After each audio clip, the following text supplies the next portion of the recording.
You know the story that Donald Trump signed the executive order that banned the travel of Muslims. Well, not just Muslims, but anybody from Muslim-majority countries, 7 specific Muslim-majority countries. Okay, well then up stepped a federal judge, and this is why we need somebody with a sane person to appoint federal judges. So you have this federal judge who intervenes, and she issues her own edict, her own dictate that defied Donald Trump's executive order. So she essentially intervened by submitting her own executive order. Since when do federal judges have the authority to issue executive orders? Well, effectively, that's what, in my opinion, she did. But that's the way the law works. So she got away with it. Or did she? Hang on a second. Let's go over to TheGuardian.com. Here it says, border agents defy courts on Trump travel ban, congressmen and lawyers say. Geez, I wonder what congressmen and lawyers would be upset over that. Well, according to this article, Democrat Don Beyer says that we have a constitutional crisis. You know, with liberals, everything is a crisis because they think in terms of hype and emotion. They have to have us on edge all the time. You may have seen the video I did earlier with Chuck Schumer crying while he was surrounded by these people being used as props. And in one video, there was this cute little redhead girl with little ponytails, and she was standing there with a couple Muslim women. Then in the next video, you see that same cute little redhead girl, only she's sitting on the lap of an Hispanic guy. These people are being used as props because what liberals are all about is emotion. They're not about substance. They have no concept of reality. They live in this stupid, bizarre, weird, cultural Marxist pretend world. They're psychotic. They see things that aren't there. Okay, I'm on a rant. Let's take a look at this. Border agents defy courts on Trump travel ban. Democrat Ron Beyer says we have a constitutional crisis. There's the word crisis over refusal to release travelers from Muslim-majority countries after a federal judge grants temporary stay. It goes on to say this. Customs and Border Protection, CBP agents defied the orders of federal judges regarding Donald Trump's travel bans on Sunday, according to members of Congress and attorneys who rallied protest around the country in support of detained refugees and travelers from 7 Muslim-majority countries. Why do these thugs, congressmen and lawyers, I don't know these guys, they might not be thugs, they might be good, decent, upstanding citizens, but why do they want hordes of Muslims pouring into the United States? How can they possibly do this? They know these people come from societies where terrorism is the norm. Why do they want them here? It is because they tend to vote for Democrats. Okay, let's take a look at one more sentence. Maybe 2 more sentences, and then we're going to go to a different page. On Sunday afternoon, 4 Democratic members of the House of Representatives arrived at Dulles Airport in Virginia on word that people had been detained and denied access to lawyers. We showed you one video of that, I think it was 2 days ago, where a couple Democrat persons went to support the Iraqis, and the Iraqi guy on TV camera being flanked by the 2 Democrats said he supports Donald Trump. Oh, the look on their face. Anyhow, if you can find that video, you need to watch it. Okay, the next paragraph says this. We have a constitutional crisis.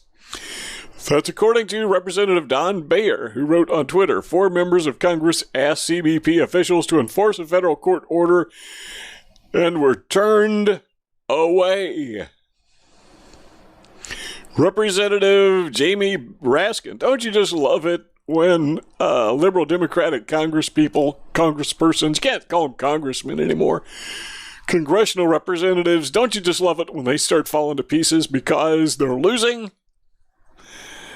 Agency given no answer yet about whether agents were ignoring the courts. Raskin joined several other attorneys there, including Damon Silvers, special counsel at the AFL-CIO, one of the groups trying to help visa holders. Very strange. As far as I know, no attorney has been allowed to see any arriving passenger. Okay, so what is the big deal all about here? Well, let's go over to this page. Now, we saw this in a previous video. And this is...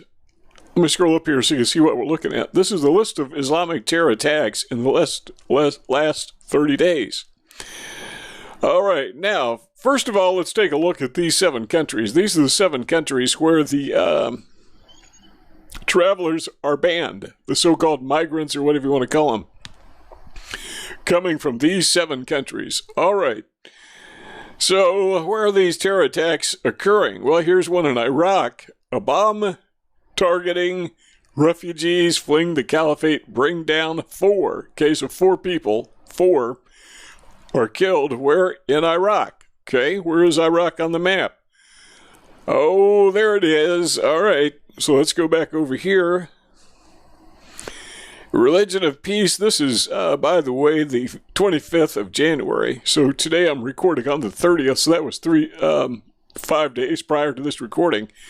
Somalia. In fact, this is, I think, the 25th. I think this is the very day that Donald Trump signed that executive order. In Mogadishu, look at this. The Religion of Peace activist staged a suicide assault on a hotel, killing at least 28 others. Did you hear about that in the news? 28 people were killed. These were lives lost. Now, if it was your life, would it make a difference? I think so. 28 people lost their lives in Somalia.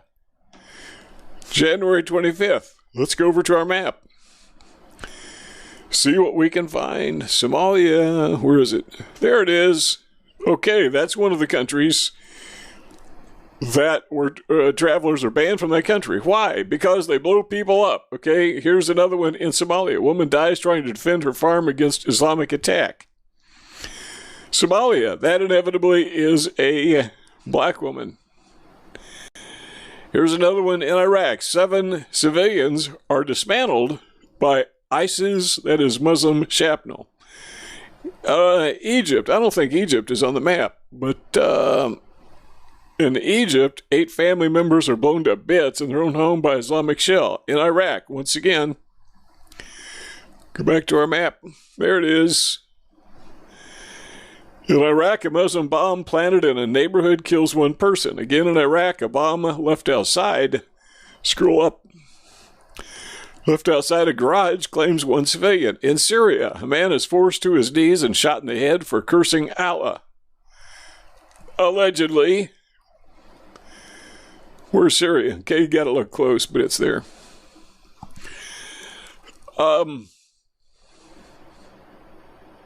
So a man is forced to his knees and shot in the head for cursing Allah. Allegedly. You know, the reason I'm pausing is I'm thinking that historians tell us that in America, in the Deep South, that these evil, mean white people, whoever they are, were accustomed to attacking without provocation poor innocent black people, doing very mean things to them, and we're supposed to be all upset about it, even though none of it's documented, or very little of it's documented. This is documentation. A man is forced to his knees and shot in the head. It's a news story. It's real time. It's not something in the misty haze of the past. It's right here and right now. Why aren't people upset about this? Where are the liberals outcrying the abuse? Okay, here's another one in Iraq. And again, last 30 days, 7 Iraqi civilians are lined up and run over with a backhoe. Afghanistan. I don't think Afghanistan's on the list. No, it's not. Afghanistan, Syria's on the list. Radicals set off a car bomb at a camp for displaced persons, killing 4. Here again is Iraq. Here's Libya. Here's Iraq. I don't think Pakistan is on the list, but it should be. Iraq, Syria, Iraq. Yemen's on the list. Shiite terrorists fire a rocket into a house, and then a second one when others rush to help. Okay, so they bomb this house, and then when people rush in to help, they bomb them. Who are these people? Well, they're the ones that you see. Yep, not in that one. They're the people that you see here. These are the victims, and these are the victimizers. Why are we bringing this crap to the United States? Well, because we are insane, but at least we have enough sense to elect a president who's trying to stop it. Hopefully, as a part of defending America, he can get rid of some of these left-wing lunatic judges. All right, here's Iraq, Somalia, Iraq. Yeah, I know I sound funny when I say that. Iraq. Okay, several more in Iraq here. Somalia, Syria, Iraq. These are all countries where Donald Trump banned travel. And there's just, I don't know, scores of them.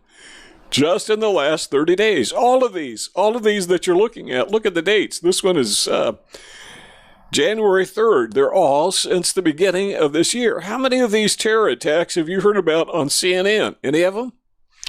Okay, right here it starts. The first one is January 1st, 2017 in Iraq. The suicide bomber targets refugees, taking out 2 people. Okay, and then you scroll up and it just goes on and on and on and on. These are all terrorist attacks committed since the beginning of the year up until where did they stop?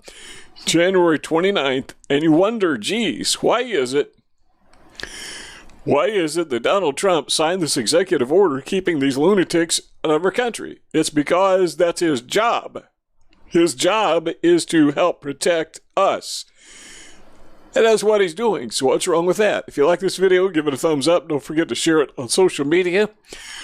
Also, don't forget to subscribe to our YouTube channel. Look in the lower right-hand corner. You see a little button there that says subscribe. Just smash down on that.